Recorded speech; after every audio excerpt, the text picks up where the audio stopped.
Salut Internet, je suis Tyrone Ian Carter, Social Media Manager. Aujourd'hui, c'est une journée spéciale. Une journée spéciale, on va déjà comme ça remercier le Très-Haut pour cette magnifique journée. Et il y a quelque chose de spécial qui se passe. On est actuellement à Port-Gentil, à la rencontre d'une chante de l'Éternel, une privilégiée de Dieu. Aujourd'hui, on va essayer de découvrir son parcours, découvrir les avantages, les difficultés qu'elle a eu à rencontrer dans ce milieu et comment le Seigneur lui a conduit dans la chanson. Alors, nous sommes comme ça avec Marina Tonda.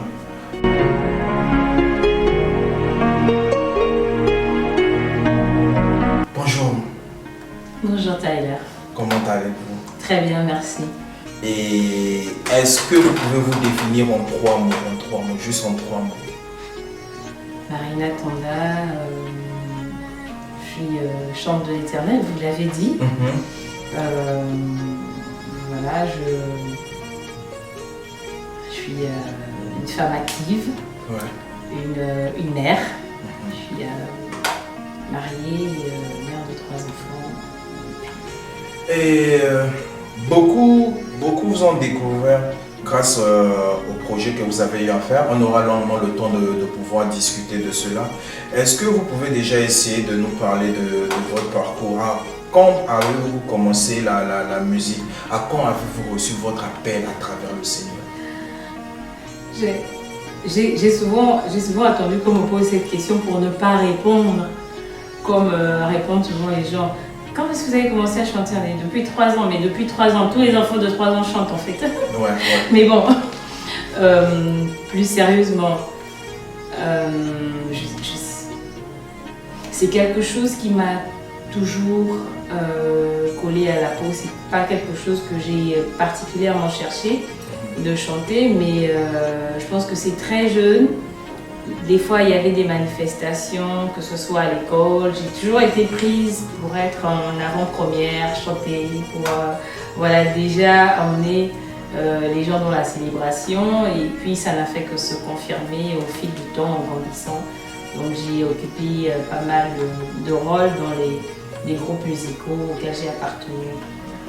En 2002, vous avez donné votre vie au Seigneur. Et vous avez eu un parcours avec l'Alliance chrétienne. Est-ce que vous pouvez déjà essayer de nous raconter une anecdote par rapport à cette période-là, 2002? C'était comment?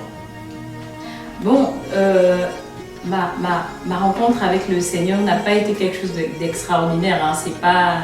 Moi, j'ai tendance à le dire.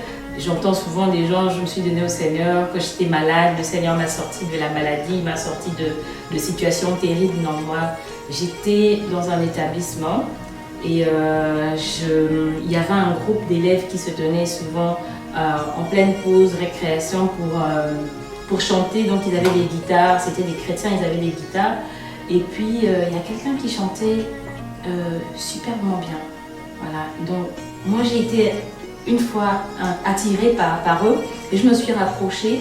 J'ai vraiment aimé comment ils chantaient, j'ai vraiment été impressionnée. Et puis j'ai dit au chef de cette équipe-là, de ce groupe-là, qu'un jour je viendrai dans ton église. Et puis c'est parti de là.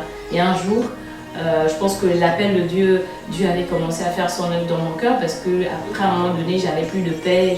Je me disais, il faut que j'aille à l'église, il faut que j'aille à l'église. Et il y a cette paix, cette voix-là qui insistait fort. Et un jour, je me suis levée, je me suis retrouvée dans une église d'Alliance chrétienne, au Cala, et depuis, j'y suis restée. À l'âge de 17 ans, vous avez fait vos débuts dans la chanson avec le groupe Haute Vie, c'est bien ça? À quel niveau aujourd'hui le groupe se situe? Ou est-ce que vous êtes totalement détaché, il n'y a plus de projet ensemble? Ou bien le fait que vous avez décidé d'avoir une carrière solo a fait en sorte de pouvoir avoir des distances avec le groupe aujourd'hui? Il faut dire qu'on était très jeunes, 17 ans, voilà, on avait tout le temps devant nous. Et vous avez quand même gardé des bons rapports avec les autres? Oui, on s'entend, on se voit, on se fréquente, on continue de se voir, mais aujourd'hui on est devenu papa, maman, il y a beaucoup qui ont voyagé, il y en a même en France déjà, donc c'est difficile, des fois il nous arrive de nous retrouver quand on est invité, mais voilà. Mais vous avez eu à collaborer, si je peux dire, ou à travailler auprès des artistes de renom, la révérende Diane Omega, le groupe Eden du Côte d'Ivoire, oui. Comment ça s'est passé du jour au lendemain? Comment avez-vous atteint cette maturité déjà dans la chanson, de pouvoir travailler aussi facilement, bon je ne vais pas dire facilement, mais de pouvoir intégrer plus aisément cette communauté de renom, si je peux le dire ainsi? Moi j'ai envie de dire que il y a des fois ce que Dieu a déposé en chacun de nous qui ne peut être caché. Voilà. La Bible dit que on ne peut allumer une lumière pour la mettre sous le lit. Voilà. Donc ce qu'on sait faire, on a beau vouloir le cacher, finit toujours par se révéler. Et moi, j'ai appartenu effectivement à des groupes. J'ai travaillé aussi pour dans Sillon, on a partagé la même scène récemment. D'accord. Et si je vous dis plus que des mots, c'est là. Qu'est-ce que vous entendez par plus que des mots? C'est pourquoi ça vous dit quoi, plus que des mots? Plus que des mots, ça évoque mon album, ça évoque le travail pour lequel on est là. Plus que des mots, c'est au départ, quand je m'étais lancée sur ce projet d'album, le chant qui m'a révélé, c'est Tu es Dieu.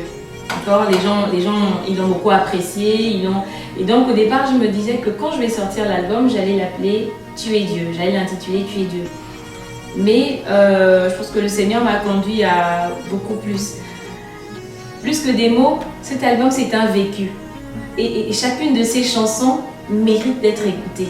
Et je me suis dit, en mettant Tu es Dieu comme titre, ça allait tout de suite renvoyer les gens à aller chercher le titre Tu es Dieu et peut-être faire fi des autres titres. Or, ce n'est pas ce que je veux. Je veux que chacun, qu'en prenant l'album de Marina Tonda, qu'on l'écoute du premier au 7e chant, mais sans sélectionner parce qu'ils sont les uns les autres aussi parlants.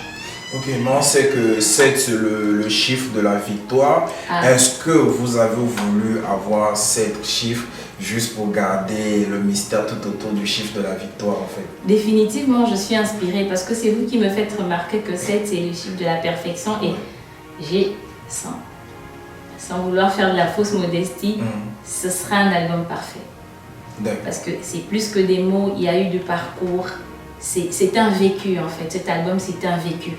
Donc on l'a commencé il y a pas mal d'années et à chaque fois on a annoncé, mais il y a eu des événements qui sont venus, il y a eu Corona même qui est venu à un moment donné, voilà, il y avait comme de désespoir, il y avait comme du découragement, mais voilà, Dieu m'a regaillardi, m'a redonné la force et c'est vraiment plus que les mots. Chacune de ces chansons est pensée et vécue, elle exprime un fait, elle exprime quelque chose que Marina Tonda a traversé, qu'elle a voulu transcrire, bon gré, mal gré, voilà, mais c'est un vécu.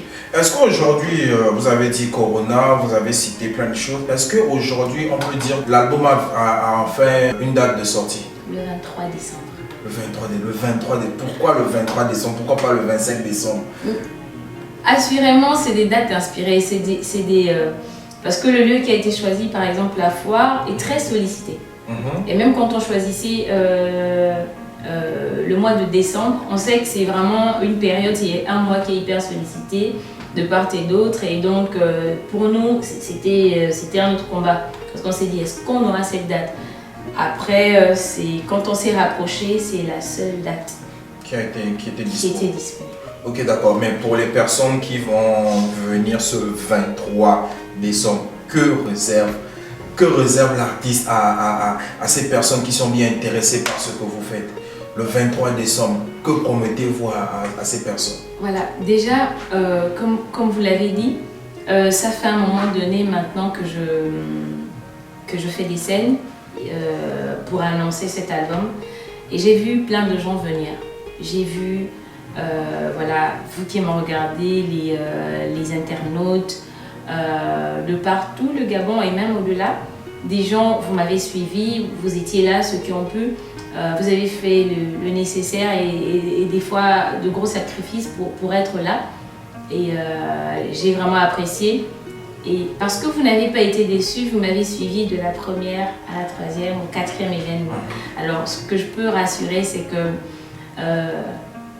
les hommes peuvent décevoir, mais la présence de Dieu jamais ne déçoit. Ce que je peux rassurer, c'est que Dieu sera au rendez-vous. Il a toujours été au rendez-vous. Il est au rendez-vous de ceux qui l'invoquent, qui le recherchent, qui l'adorent en esprit et en vérité.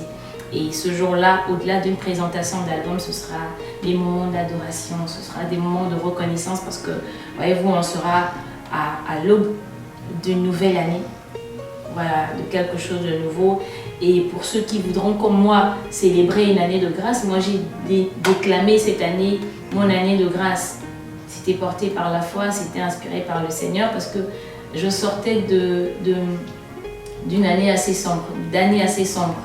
Voilà, j'ai vécu des événements qui m'ont un peu perturbée jusqu'à ce que le Seigneur me conduise dans l'Ecclésiaste 3 où il me dit qu'il y a un temps pour toutes choses. Et assurément, quand je me suis levée avec ces paroles, avec cette conviction, en me disant qu'il y a un temps pour pleurer, il y a un temps pour rire, un temps pour se réjouir, j'ai commencé à voir des événements heureux se produire dans ma vie, des événements heureux arriver en cascade. Et c'est ça que j'ai envie de partager. La Bible dit que la mort et la vie sont au pouvoir de la langue et celui qui en aime, on mangera le fruit. Et moi, j'ai choisi de proclamer mon année de grâce. Je n'avais pas encore vu des choses avant que je ne déclare ça, mais dès que j'ai commencé à proclamer, j'ai vu des choses arriver. Et donc, en décembre, je voudrais nous inviter à venir avec cette attitude de reconnaissance pour ce que Dieu fait. Même des fois, on a l'impression que Dieu ne fait rien, mais le fait que vous et moi soyons là, c'est assurément la volonté d'un Dieu qui est bon envers nous. Vous avez parlé de la sortie de l'album.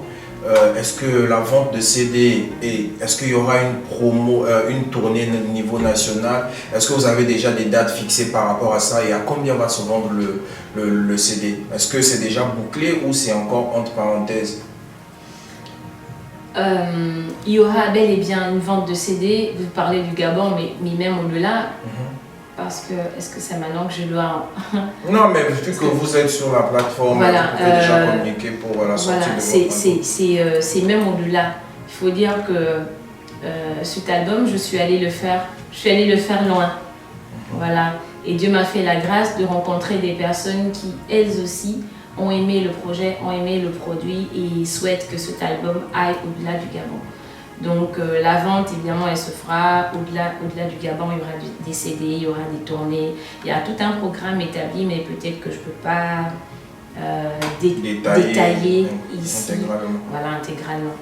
Mais il y aura une vente de CD ce jour-là même, pendant le concert. Donc le 23 décembre, il y aura un stand pour vente de CD. Nous, comme ça, on va vous souhaiter déjà prospérité, longue vie encore dans ce que vous faites. Avez-vous des personnes à remercier afin qu'on puisse clôturer ce beau passage? D'accord. Je voudrais remercier particulièrement, c'est pas remercier, mais je voudrais rendre un hommage à quelqu'un qui a commencé cet album. Cette personne, c'était une amie, c'était une sœur. C'est Madame Mombo Fallon. Et donc, les événements que j'ai vécus, qui m'ont un peu déstabilisée, il y a eu la perte de cette personne. Parce que ce projet, aujourd'hui, nous en sommes là. C'est elle qui l'a pensé. C'est elle qui l'a rêvé. Voilà. Souvent, je me suis dit, Seigneur, je connais le milieu de la chanson. Être artiste, c'est pas facile. Pour avoir déjà accompagné beaucoup d'artistes, pour avoir vu les combats qui étaient les leurs, je me suis dit, Seigneur, je me lèverai si tu mets quelqu'un pour commencer. Et le Seigneur a mis cette personne, mais qui s'est arrêtée en chemin. Et c'était en 2020. J'ai vraiment été perturbée, j'ai été troublée. Et donc, je voudrais lui rendre hommage. Elle est dans les cieux. Voilà. Mais je voudrais aussi remercier son mari, Monsieur Libert Mombo, qui a continué. Au-delà de la douleur, dans l'âme, dans le cœur, il a continué de soutenir voilà, le projet qui maintenant va arriver à son terme. Donc merci Monsieur Mombo, merci à mon révérend surintendant pasteur, qui m'accompagne énormément, qui fait énormément pour cet album. Donc chacune de mes tournées, chacune de mes invitations, il est là. Merci Révérend Idiata d'être là. Merci à tous mes pasteurs, tous les pasteurs de l'Alliance chrétienne. C'est ma maison, je ne manquerai pas de le souligner, c'est la maison qui m'accompagne. Vous savez, on a beau être grand et on a beau vivre chez ses parents, avoir fondé son foyer, il n'en demeure pas moins qu'on a des parents. Et moi, c'est ma maison et je voudrais être reconnaissante à cette maison qui m'a faite. J'ai donné ma vie à l'Alliance chrétienne, cette maison m'a nourri, a fait de moi la personne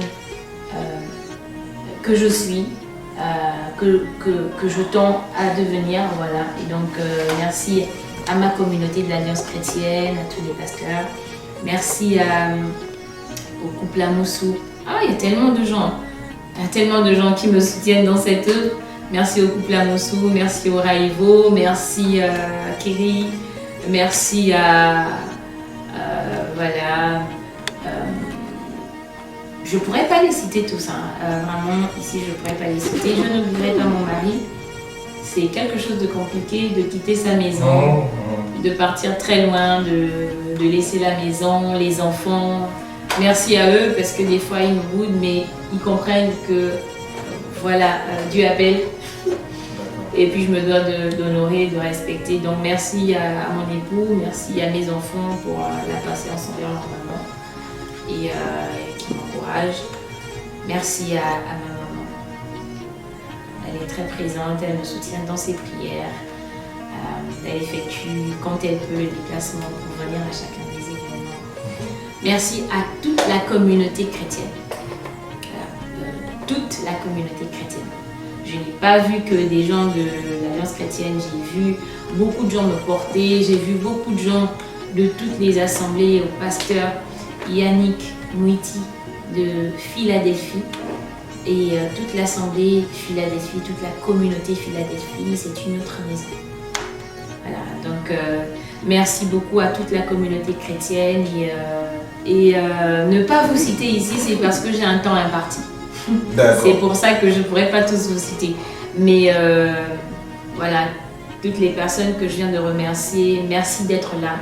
Que Dieu vous bénisse abondamment et merci à vous de me donner cette opportunité de m'exprimer, de présenter ce projet. Vraiment que Dieu vous bénisse. Je ne voudrais pas oublier, j'ai dit que j'ai travaillé au Congo. Oui. Voilà, j'ai enregistré l'album au Congo Kinshasa auprès d'une formidable équipe, voilà, en tête desquelles monsieur Alain Mingolo qui a donné vraiment le meilleur de lui pour que cet album voilà, ne souffre d'aucune contestation.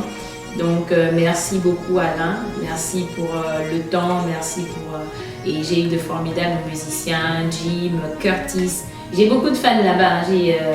D'accord, donc c'est une seconde maison. Voilà, c'est devenu maintenant là une seconde maison. Merci à Papa Cool Matope. Oui. Merci à Papa Cool pour tes précieux conseils.